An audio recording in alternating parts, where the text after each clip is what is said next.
Assalamualaikum warahmatullahi wabarakatuh. Perkenalkan, kami dari kelompok 2 akan menjelaskan materi mengenai aljabar boolean pada mata kuliah Matematika Diskrit semester 2 Prodi PTIK. Perkenalkan anggota kelompok kami. Yang pertama ada Mutiara Andini dengan NIM belakang 02, lalu ada Nida Aulia dengan NIM belakang 04, kemudian ada Oktariza Salsabila dengan NIM belakang 12, lalu ada Aisyah Febi Isyana Dewi dengan NIM belakang 30, kemudian ada Arina Aska Amalia dengan NIM belakang 34, dan yang terakhir ada Faisal Rizky RP dengan NIM 5302422108.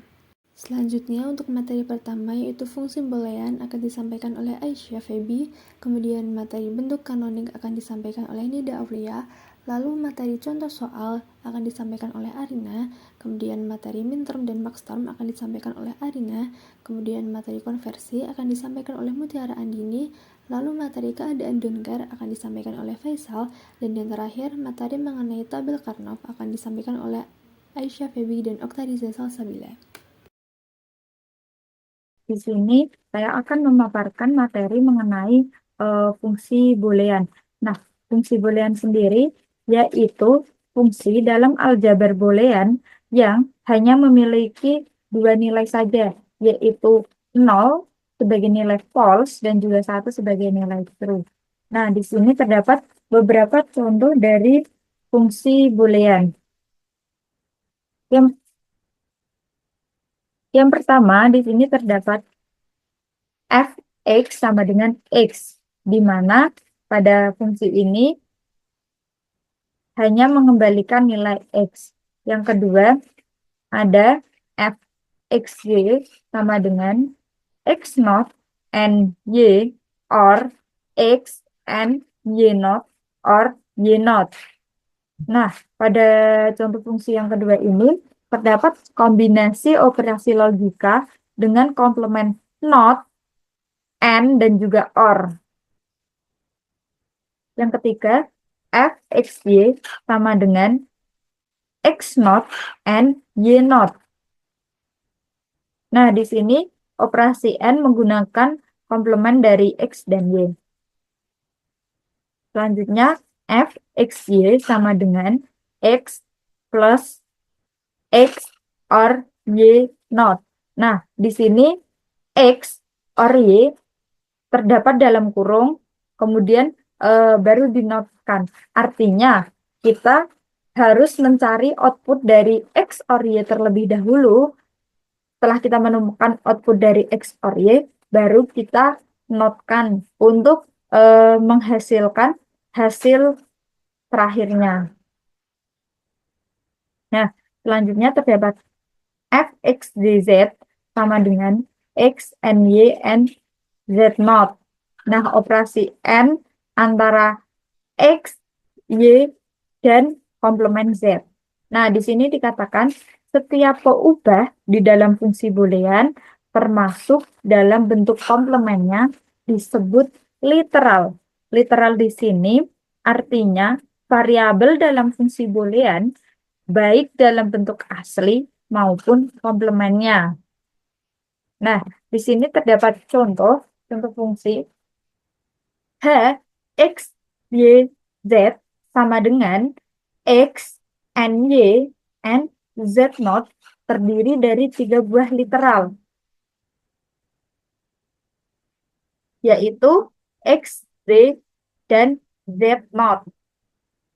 Nah, jika diberikan X sama dengan 1, Y sama dengan 1, dan Z sama dengan 0, maka nilai fungsinya menjadi H110. Kenapa di sini menjadi H110? Karena seperti yang dijelaskan tadi, di sini X bernilai 1, Y bernilai 1, dan Z bernilai 1. Sama dengan 1, N, 1, N, 0, not. Nah, sama dengan 1, N1, N1. Di sini nilai 0 not ini berubah menjadi nilai 1 karena pada fungsinya di sini dikatakan Z not. Jadi berubah menjadi nilai 1 karena komplement dari, karena di sini Z bernilai 0 dan komplementnya, dan di sini pada soal adalah komplement dari Z, maka Z-nya bernilai 1. Atau kebalikan dari eh, inputnya sama dengan 1, N1 sama dengan 1. Seperti yang dikatakan tadi, Z not merupakan komplement dari Z. Atau Z not adalah kebalikan dari Z. Karena di sini dikatakan Z-nya 0, maka Z not atau kebalikan dari Z-nya itu bernilai 1. Sehingga di sini hasil akhirnya adalah 1.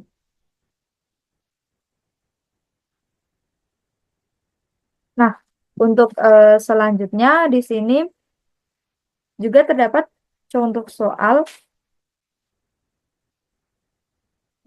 menyederhanakan fungsi boolean. Nah, di sini terdapat fungsi X dz sama dengan X ny or X naught nz or y nz. Nah, dapat kita perhatikan di sini bahwa pada fungsi ini terdapat dua suku y. Terdapat dua suku yang mengandung variabel y, yaitu xy dan juga yz. Sehingga kita bisa mengelompokkan menjadi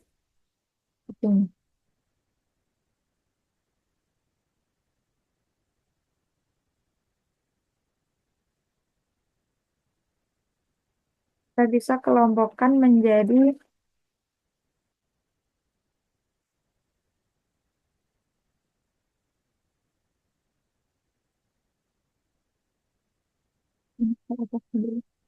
Nah, karena tadi memiliki dua suku yang sama, kita bisa kelompokkan menjadi seperti ini. Ini ZZ-nya kita pindah di sini. Y, Z,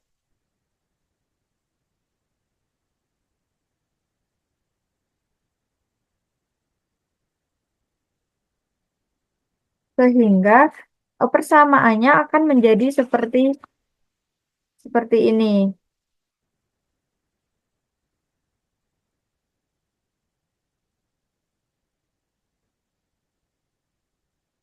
Nah, sehingga di sini karena kita telah mengelompokkan suku yang memiliki variabel yang sama. Nah, setelah bentuknya menjadi seperti ini, kita bisa lakukan faktorisasi berdasarkan hukum distributif. Sehingga nanti fungsinya menjadi Y, X or Z, or X naught and Z. Nah, jadi kita keluarkan variabel Y-nya sesuai hukum distributif.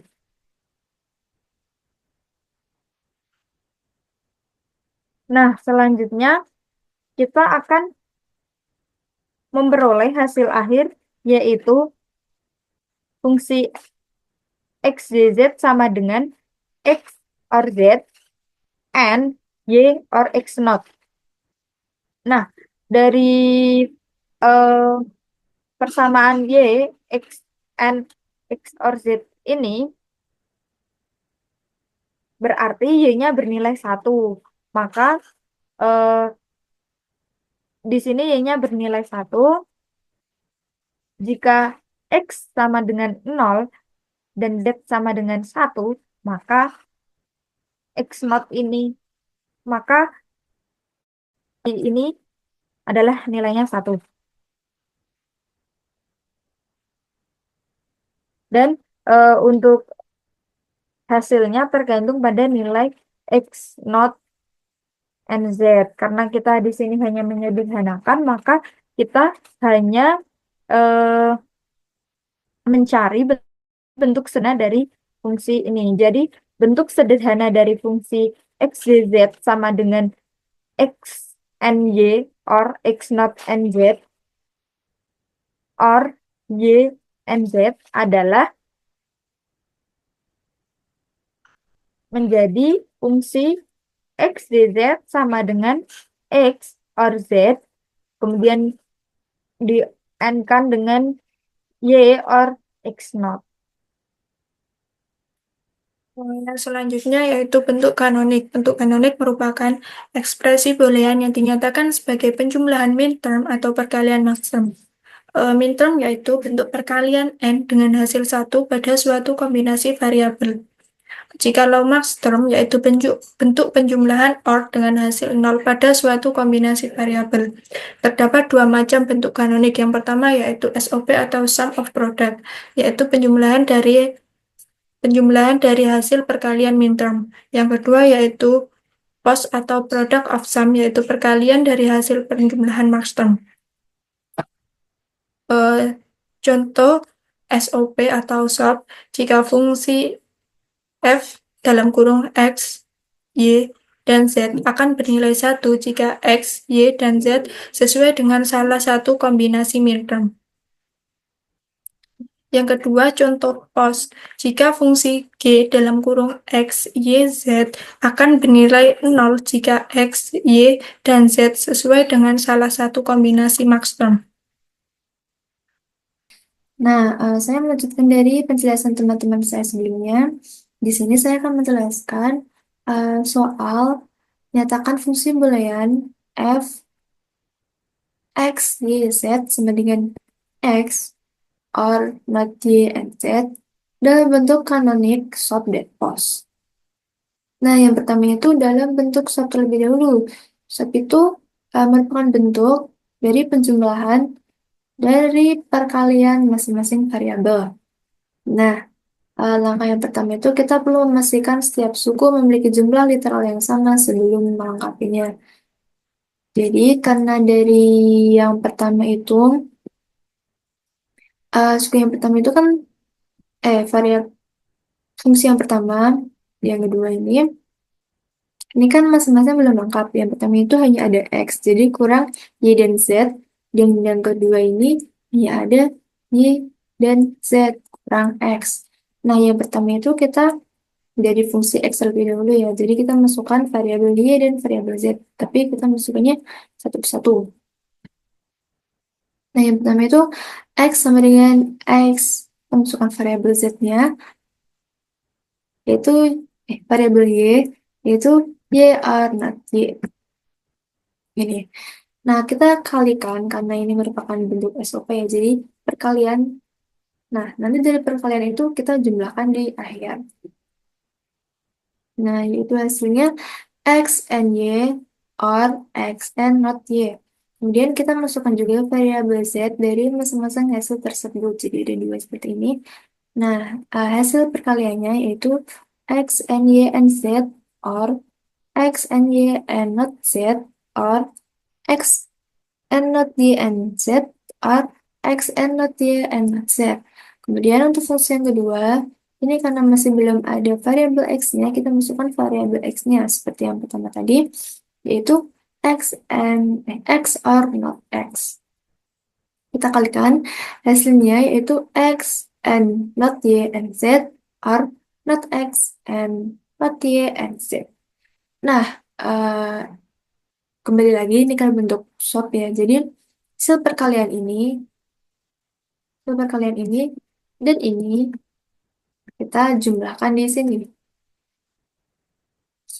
Jadi hasilnya itu X and Y and Z or X and Y and not Z or X and not Y and not and Z or X and not Y and not Z or X and not Y and Z or X not X and not Y and Z. Nah, karena ini untuk menyederhanakan ya, kita sederhanakan jadi hasilnya seperti ini. Karena ini ada bukan dua fungsi, dua hasil yang sama dari ini dan ini. Jadi kita tulisnya satu aja. Jadi Oke. Jadi hasilnya ini, kemudian bisa juga ditulis dalam bentuk minterm. Oh ya, untuk M kecil itu merupakan simbol dari minterm. Hasilnya itu M1, M4, M5, M6, M7 atau sigma 1, 4, 5, 6, dan 7. Itu dalam bentuk SOP-nya. Oke. Kemudian kita masuk ke bentuk POS. Dalam bentuk POS atau Product of.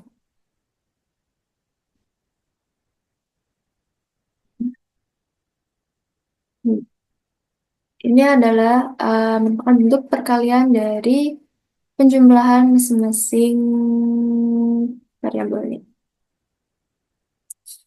Nah, dari fungsinya tadi kita masukkan di sini X or not Y and Z itu bisa kita tuliskan menjadi ini jangan. Product of sum ya pos itu. Nah, bisa kita tulis menjadi X or not Y tutup kurung, terus kita buka kurung X or Z itu bisa disebut sebagai distributif, fungsi distributif boolean. Jadi seperti fungsi pada penjumlahan pengurangan pada umumnya. Nah, untuk langkah berikutnya itu masih sama, pastikan setiap suku memiliki jumlah literal yang sama sebelum melengkapinya. Karena tadi masih, nah di sini, ini kan masih belum ada variabel set, dan ini juga belum ada variabel y. Kita masukkan satu persatu. Perlu diingat juga karena ini pos ya, jadi perkalian. Jadi kita masukkannya juga dalam bentuk kalian atau n. Kita masukkan dari yang pertama ini dulu, X or not Y, kita masukkan or Z and Z. Kemudian hasilnya yaitu X or not Y or Z itu kurung X or not Y and not Z. Itu yang pertama. Untuk yang kedua, ini X or Z, kita masukkan variabel Y karena belum ada, dan dalam bentuk perkalian. Terus kita jumlahkan semuanya. Jadi hasilnya X, buka kurung, X or Y, Z, tutup kurung, buka kurung, X or not Y or Z. Nah, jadi hasil dari fungsi boolean f, x, y, z sama dengan kita kalikan dari hasil yang pertama ini dengan hasil yang kedua ini. Jadi hasilnya ini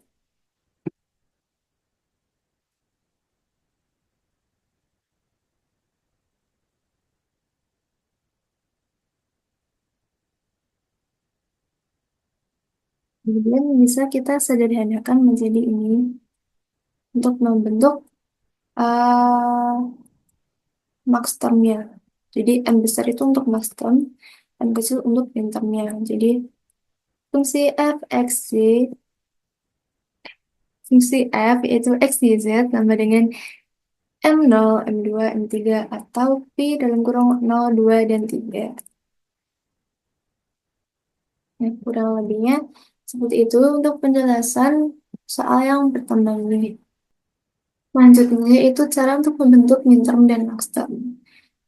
Sebelumnya, minterm sendiri itu adalah ekspresi logika yang bernilaikan 1 pada tabel kebenaran.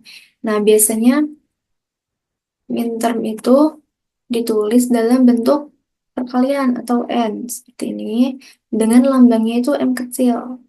M kecil. Nah, eh, ketika variabelnya itu bernilai 0, maka dalam bentuk mintermnya itu ditulisnya dengan komplement 0. Ini ada penjelasannya jika perubahan 0 dinyatakan dalam bentuk komplement atau not. Menjadi not.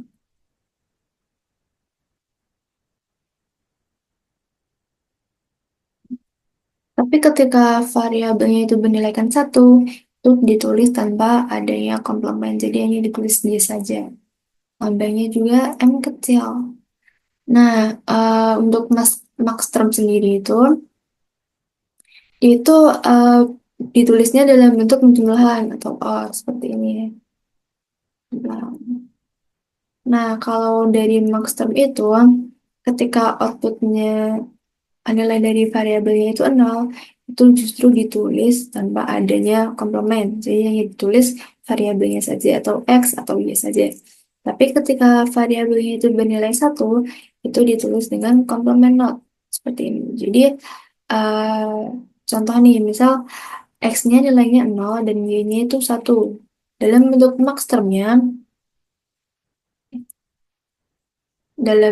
maxtermnya, itu kita tuliskan dengan X or not Y.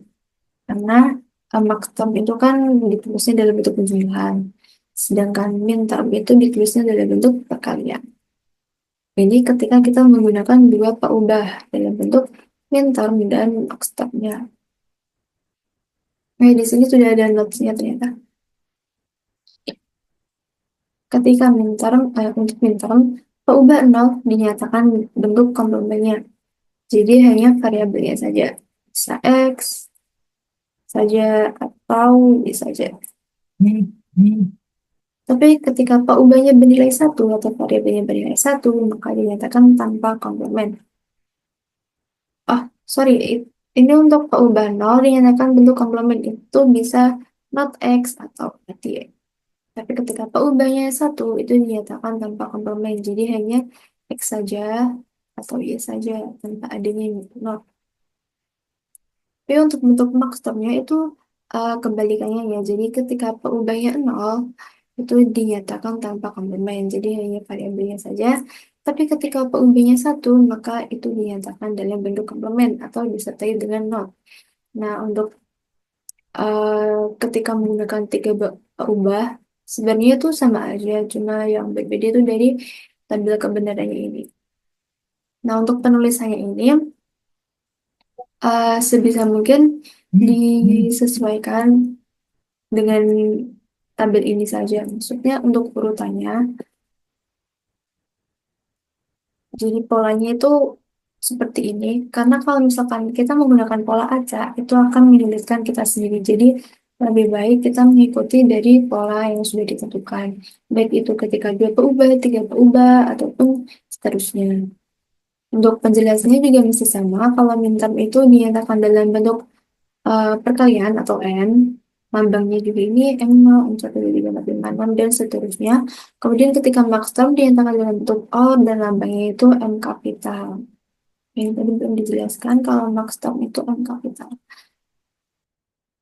Baiklah, di sini saya akan menjelaskan tentang konversi antar bentuk kanopi, di mana misalnya F adalah fungsi boolean dalam bentuk SOP dengan tiga pengubah. F dalam kurung X, Y, Z sama dengan sigma dari 1, 4, 5, 6, 7, dan F komplement adalah fungsi komplement dari F komplement X, Y, Z sama dengan sigma 0, 2, 3 sama dengan M0 tambah M2 tambah M3. Dengan menggunakan hukum De Morgan dapat memperoleh fungsi F adalah dalam bentuk pos, yang dimana contoh soal berikut ini. Contoh soal ini, F sama dengan X, Y, Z sama dengan F, X, Y, Z sama dengan F komplement, X, Y, Z komplement sama dengan M0 tambah M2 tambah M3 komplement sama dengan M0 komplement N M2 komplement and M3 komplement.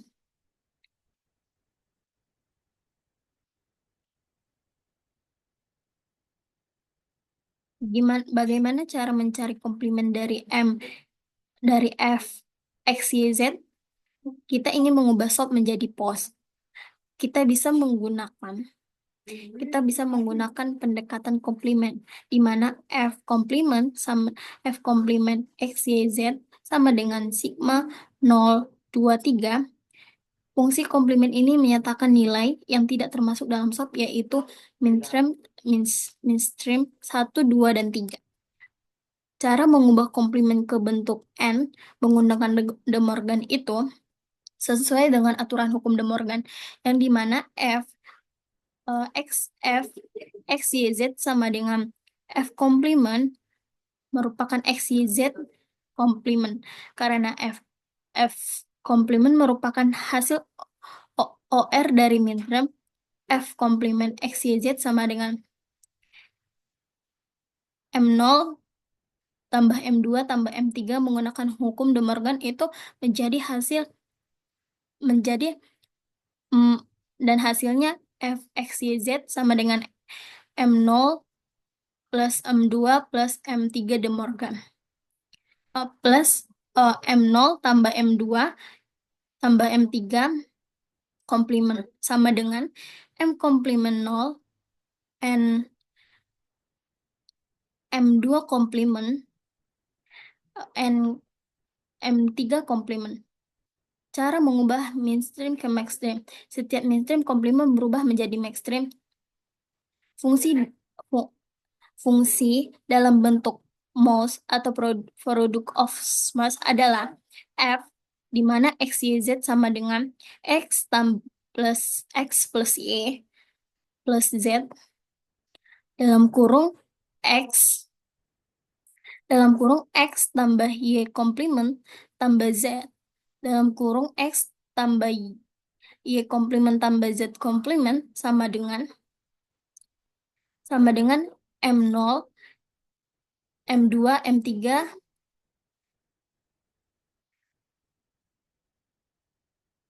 maka hasil dari contoh soal De Morgan ini dari SOP dan FOS dilakukan dengan mencari komplement menggunakan hukum De Morgan. Komplement minterm dan SOP akan menjadi maxstream dalam POS. Jika SOP sama dengan sigma 14567, maka POS 0, 2, 3. Rumus umum ini adalah rumus umum dari konversi antar bentuk Kanoki. Rumusnya ini M komplement Z sama dengan MZ. Mungkin cukup sekian dari penjelasan saya. Ya, kemudian di aljabar Boolean itu terdapat yang namanya keadaan don't care. Keadaan don't care adalah kondisi nilai peubah yang tidak diperhitungkan oleh fungsinya. Artinya, nilai 1 atau nilai 0 dari perubahan don't care tidak berpengaruh pada hasil fungsi tersebut. Contoh nih, peraga digital angka desimal 0. Dalam tabel itu ada nilai desimal 0 sampai 9. Jika jumlah bit yang diperlukan untuk mempresentasikan sama dengan 4 bit, maka bit-bit untuk angka 10 sampai 15 tidak terpakai atau yang disebut don't care. Kemudian, dalam penyederhanaan peta Karnaugh yang mengandung keadaan don't care, ada dua hal penting sebagai pegangan. Yang pertama, kita anggap semua nilai don't care atau X sama dengan 1 dan kemudian membentuk kelompok sebesar mungkin yang melibatkan angka 1, termasuk tanda X tersebut. Yang kedua, semua nilai X yang tidak termasuk dalam kelompok tersebut kita anggap bernilai 0. Dengan cara ini, keadaan-keadaan X telah dimanfaatkan semaksimal mungkin dan kita boleh melakukan secaranya bebas. Kemudian, ini contoh tabel dalam keadaan don't care. Sebuah fungsi Boolean f dinyatakan dengan soal berikut. Semisal fungsi f sesederhana mungkin. Bisa kita lihat tabel ke 1, 2, 3, 4, 5, 6, 7, 8 itu untuk ke bawahnya itu don't care. Untuk penyelesaiannya dibagi menjadi 3 kelompok. Yang pertama ini, kedua, kemudian 3. Kemudian hasil penyederhanaan dari tabel tersebut menghasilkan bahwa f, w, x, y, z sama dengan x, z, y aksen, z aksen plus y, z. Kemudian bisa dilanjut dengan teman saya. Baik, di sini saya akan menjelaskan tentang tabel Karnaugh. Tabel Karnaugh digunakan untuk menyederhanakan ekspresi logika dalam sistem digital. Contohnya yang pertama yaitu struktur tabel Carnot. Tabel Carnot terdiri dari kombinasi variabel A, B, C, dan D. Yang dimana variabel A dan B ditampilkan pada baris horizontal, sedangkan variabel C dan D ditampilkan pada baris horizontal. Setiap kotak dalam tabel mewakili kombinasi nilai binar dari variabel yang bersangkutan. Misalnya, kotak dengan nilai binar ABCD yaitu kotak pada tabel 13 yang memiliki nilai binar 1101 yang dihitung sebagai AB-nya 11 dan CD-nya 01. Kemudian yang kedua, penomoran tabel. Nomor tabel dihitung berdasarkan nilai binar dari kombinasi variabel, menunjukkan bahwa posisi kotak 13 sesuai dengan nilai desimal dari representasi binar. Yang ketiga ada penyederhanaan ekspresi logika. Kotak-kotak dalam tabel Carnot digunakan untuk mengelompokkan nilai yang sama, yaitu 1 dan 0, guna menyederhanakan ekspresi logika. Proses penyederhanaan dilakukan dengan aturan kelompokan angka dalam bentuk persegi atau persegi panjang dengan jumlah elemen yang merupakan pangkat 2. Contohnya, mengelompokkan dua angka 1 yang menghasilkan ekspresi sederhana. Yang keempat ada tabel max term dan min term. Tabel Carnot juga digunakan untuk menentukan max term, representasi logika di mana output bernilai 0, sedangkan min term adalah representasi logika di mana output bernilai 1. Pada gambar, lingkaran merah menunjukkan posisi tabel max term. Tabel Carnot adalah alat visual untuk menyederhanakan fungsi logika dengan cara memetakan nilai variabel ke dalam kotak-kotak tabel, mengelompokkan nilai yang sama, dan menghasilkan ekspresi logika yang lebih sederhana. Terdapat langkah-langkah penyederhanaan fungsi boolean menggunakan kotak Carnot atau Kimap. Nah, langkah yang pertama dalam menyederhanakan fungsi boolean menggunakan Kimap adalah kita menentukan jenis rangkaian yang ingin kita cari. Apakah itu dalam bentuk sum of product atau stop yang menggunakan min term, atau product of sum, atau post yang menggunakan max term. Nah, setelah kita memilih jenis rangkaian yang diinginkan, selanjutnya kita dapat melakukan grouping tabel. Nah, dapat dilihat pada contoh ini, di sini Kimap ini memiliki 4 variabel yaitu A, B, C, dan juga D. Nah, pada kotak-kotak baris dan kolom yang ada sudah diisi dengan nilai 0 dan 1 sesuai fungsi boolean yang diberikan. Nah, setelah itu langkah utamanya adalah kita melakukan pengelompokan. Nah, untuk angka 1 ini adalah pengelompokan dalam bentuk min term atau sort. Nah, untuk nilai 0 adalah pengelompokan dalam bentuk max term atau post. Nah, untuk pengelompokan tabel Kimap sendiri hanya berlaku bagi 2 pangkat, seperti 2 pangkat 0, 2 pangkat 1, 2 pangkat 2, 2 pangkat 3, 2 pangkat 4, dan seterusnya. Nah, di sini dapat kita lihat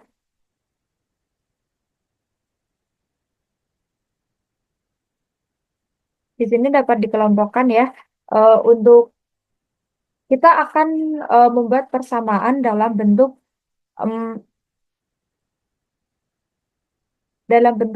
max term terlebih dahulu, yaitu kita akan membuat rangkaian post. Nah, max term sendiri diperoleh dari nilai 0 yang ada pada tabel. Nah, di sini sudah dikelompokkan. Cara membaca tabel Kimap adalah di sini terdapat kelompok 1, kelompok 1 outputnya adalah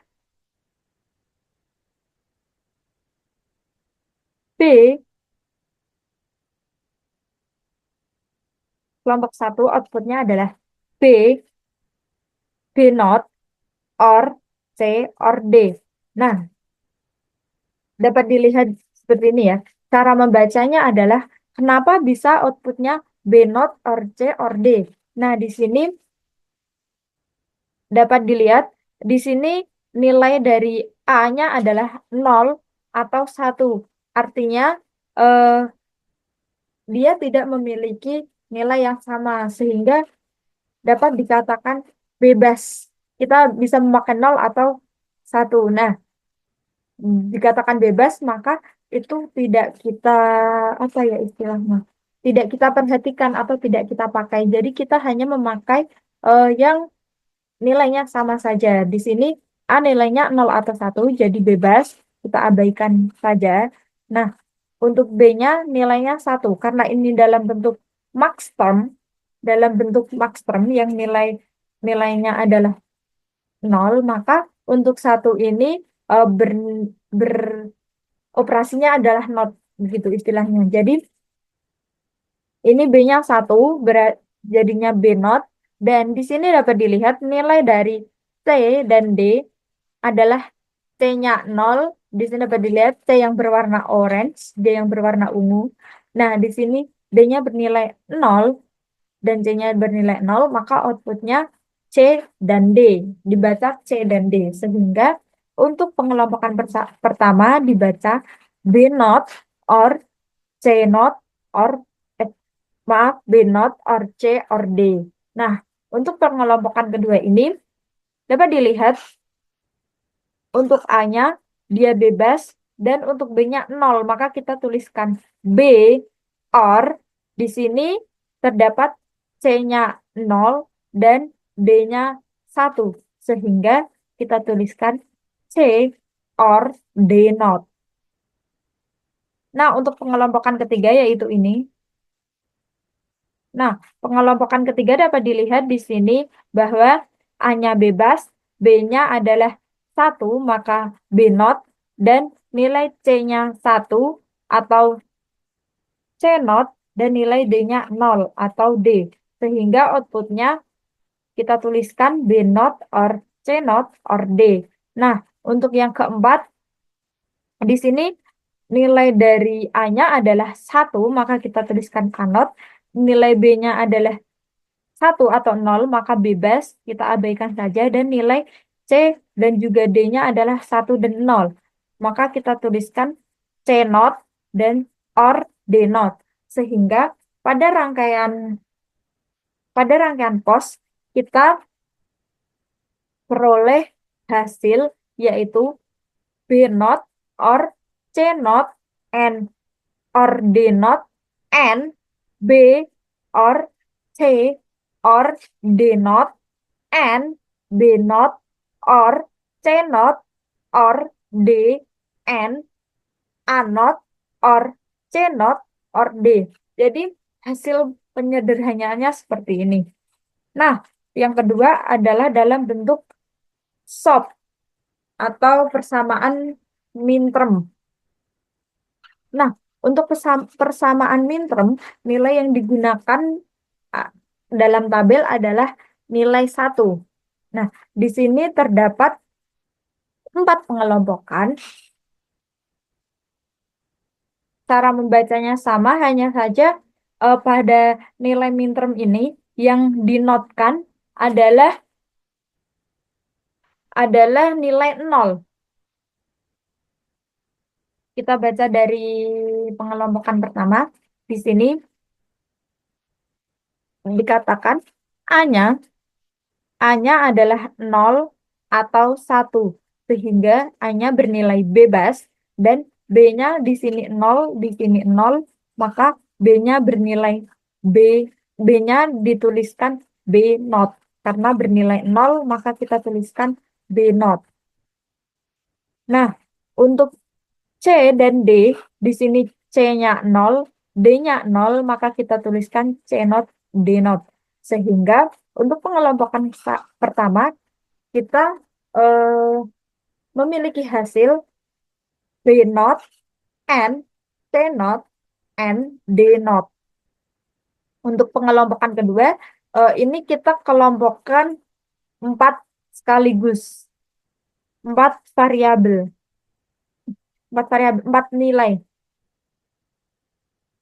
Karena seperti yang dikatakan tadi, syarat dari pengelompokan adalah bernilai 2 pangkat. Jadi ini kita kelompokkan 4 sekaligus. Dan cara membacanya, di sini A-nya bernilai 0 atau 1, atau kita katakan bebas, sehingga kita abaikan. B-nya bernilai 1, D-nya bernilai 1, sehingga kita tulis B. Dan di sini untuk C dan D, karena ini 2 ya, jadi ini C-nya bernilai 0 atau 1, maka kita abaikan. Dan D-nya bernilai 1. Karena ini sama ya, D-nya bernilai 1 dan ini juga 1, maka kita tuliskan D. Sehingga pada pengelompokan kedua memiliki hasil B and D. Untuk pengelompokan ketiga, di sini untuk A adalah bebas karena di sini ada A-nya 0, 0, 1, 1, itu kita katakan bebas. Begitupun B, B-nya juga bebas karena ini kan dari sini ke sini. Nah, jadi A dan B-nya bebas. Nah, untuk C dan D di sini adalah C1, D1. Sehingga kita tuliskan C and D. Untuk yang pengelompokan keempat di sini A dan B bernilai 0, A bernilai 0, B bernilai 0, sehingga kita tuliskan A not and B not, dan juga C-nya di sini bernilai 1 dan D-nya bernilai bebas, sehingga hasilnya A not and B not and C. Nah, sehingga hasil akhir dari persamaan minterm dari semua pengelompokan ini adalah B not and C not and D not, or B and D, or C and D, or A not and B not and C. Nah, perbedaannya dari maxterm, jika maxterm di sini menggunakan or, minterm menggunakan and. Dan untuk maxterm nilainya 0 sehingga yang dinotkan adalah 1. Untuk minterm nilainya 1 sehingga yang dinotkan adalah 0. Itu. Nah, selanjutnya terdapat tabel Keymap dengan kondisi penyederhanakan menggunakan Keymap dalam kondisi don't care. Nah, kondisi don't care ini digunakan untuk menyederhanakan persamaan dengan mengabaikan kondisi yang tidak mempengaruhi hasil akhir, atau yang dikatakan dengan, atau yang biasa dikatakan dengan kondisi don't care. Nah, di sini dapat dilihat terdapat nilai dx. Dx ini adalah kondisi don't care, menandakan bahwa nilai tersebut bisa saja bernilai 0, bisa saja bernilai 0 atau 1. Di sini terdapat 2 ya, dua kondisi don't care.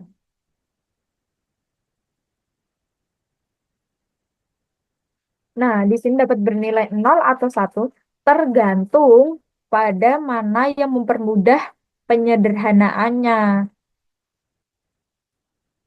Nah, di sini kita berikan contoh. Ini adalah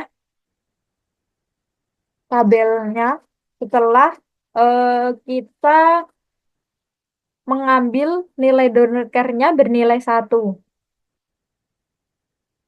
Nah, jika nilai don't care-nya bernilai 1, maka pada baris atau kolom yang bernilai dx ini kita ganti menjadi nilai 1. Nah, di sini untuk tabel yang kedua ini menunjukkan kalau don't care-nya kita berikan nilai, jadi di sini 0. Perbedaannya seperti itu. Nah, pemberian nilai pada Donker ini juga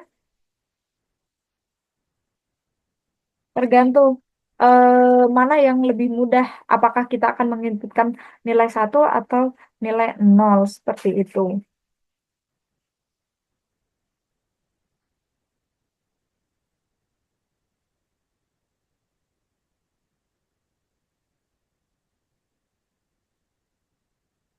Nah, setelah memasukkan atau menentukan nilai don't care-nya, kita dapat membentuk kelompok yang lebih besar. Jadi, misal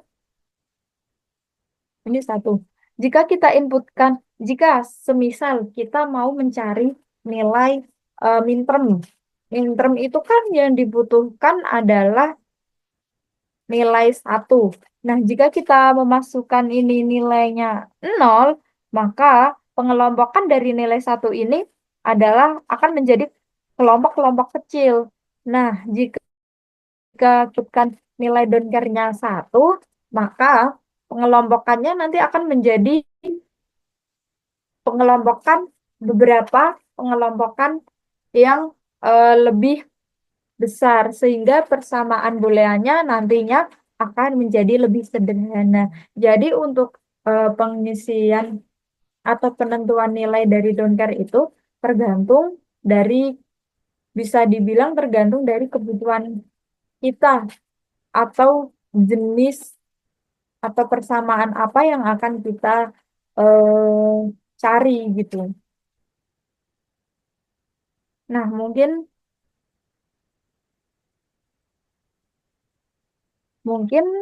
eh, cukup sekian penjelasan dari kami kelompok 2. Apabila terdapat salah kata dan juga kurang dalam menjelaskan materinya, kami memohon maaf yang sebesar-besarnya. Wassalamualaikum warahmatullahi wabarakatuh.